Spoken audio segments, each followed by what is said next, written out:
തൃശൂർ ആസ്ഥാനമായി hope counselling centre എന്ന സ്ഥാപനം പ്രവർത്തനം ആരംഭിച്ചു.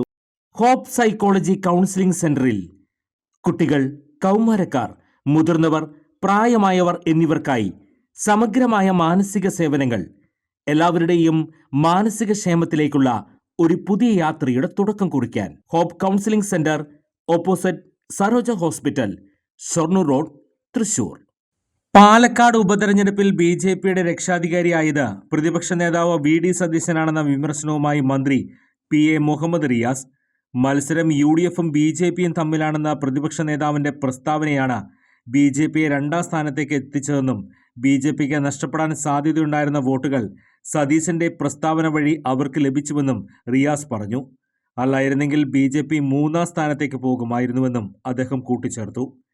നാണക്കേടിൽ നിന്നും ബി.ജെ.പിയെ കൈപിടിച്ച് രക്ഷപ്പെടുത്തിയത് പ്രതിപക്ഷ നേതാവാണ്. ബി.ജെ.പിക്ക് ഓക്സിജൻ നൽകിയായിരുന്നു അദ്ദേഹം. ഒരേ സമയം ഇരു മതവർഗീയതകളെയും പ്രതിപക്ഷ നേതാവിന്റെ നേതൃത്വത്തിൽ യു.ഡി.എഫ് ശക്തിപ്പെടുത്തിയെന്നും റിയാസ് ആരോപിച്ചു. അതേസമയം തെരഞ്ഞെടുപ്പ് ഫലം പുറത്തുവരുന്നതിന് പിന്നാലെ ബി.ജെ.പിയിൽ കടുത്ത ആഭ്യന്തര പ്രശ്നങ്ങൾ ഉണ്ടാകുമെന്ന് നേരത്തെ തന്നെ പറഞ്ഞിരുന്നുവെന്നും റിയാസ് പറഞ്ഞു. കൂടുതൽ വാർത്തകൾക്ക് ഞങ്ങളുടെ ചാനൽ സബ്സ്ക്രൈബ് ചെയ്യുക. ഫേസ്ബുക്ക് ഫോളോ അപ്പ് ചെയ്യുക. വാർത്തകൾ വേഗത്തിലറിയാൻ എനി ടൈം ന്യൂസ്.